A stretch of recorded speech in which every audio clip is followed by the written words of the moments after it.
Hey everyone, welcome back to the Health Clues.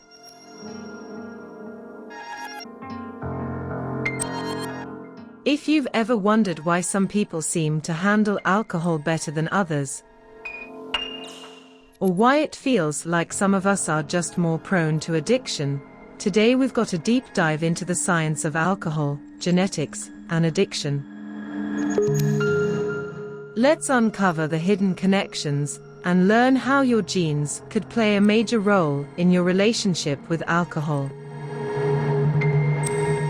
Stick around till the end for tips on managing this knowledge in a healthy way. So, let's start with the basics: genetics. It turns out that our DNA plays a huge role in how we react to alcohol.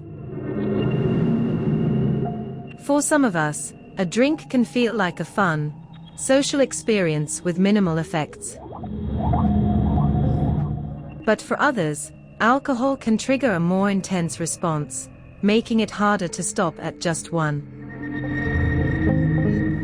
There are certain genes that influence how our bodies metabolize alcohol. The most well-known ones are the ADH1B and ALDH2 genes. These genes control enzymes responsible for breaking down alcohol. If you have a variation of these genes, it might mean that alcohol is processed more slowly, causing more discomfort, or, in some cases, stronger feelings of intoxication. The reward system: why alcohol feels rewarding. But it's not just about how we metabolize alcohol. There's also a reward system at play here. When you drink, alcohol triggers the release of dopamine, which is often referred to as the feel-good chemical in the brain.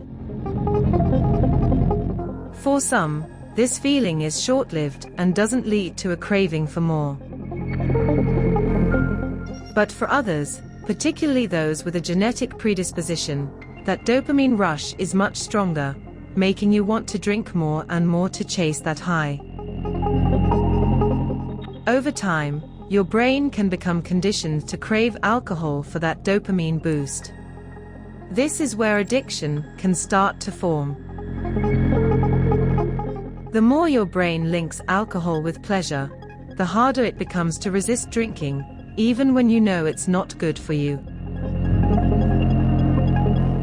How genetics impact addiction risk.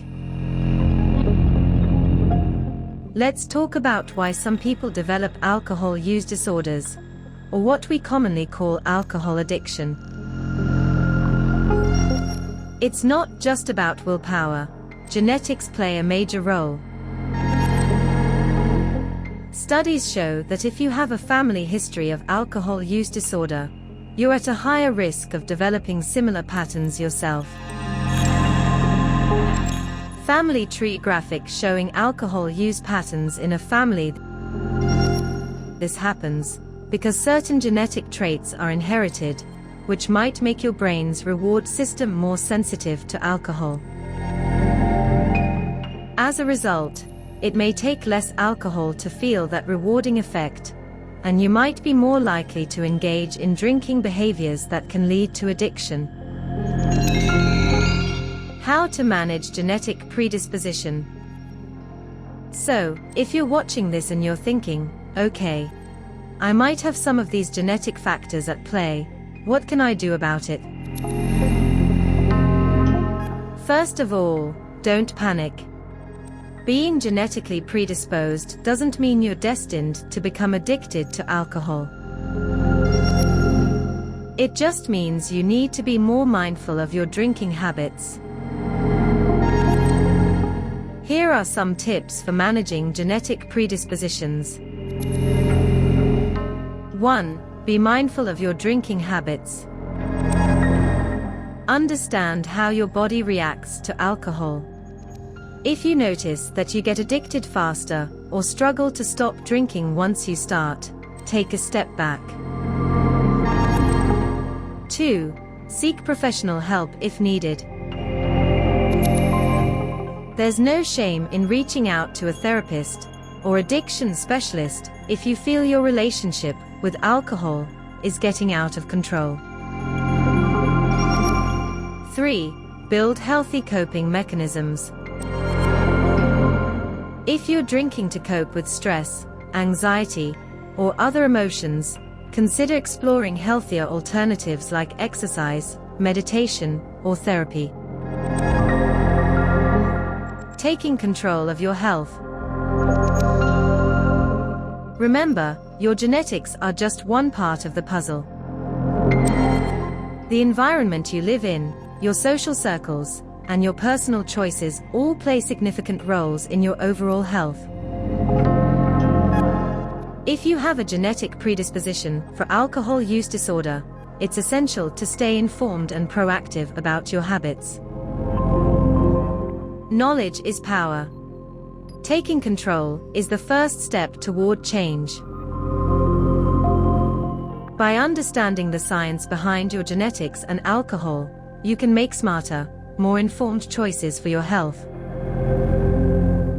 You've got the power to change your habits and protect your future. So, take care of yourself and your brain.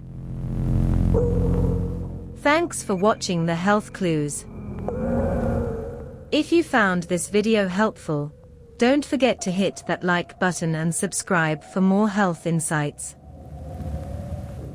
Have any questions or thoughts on the topic? Drop them in the comments below. I'd love to hear from you.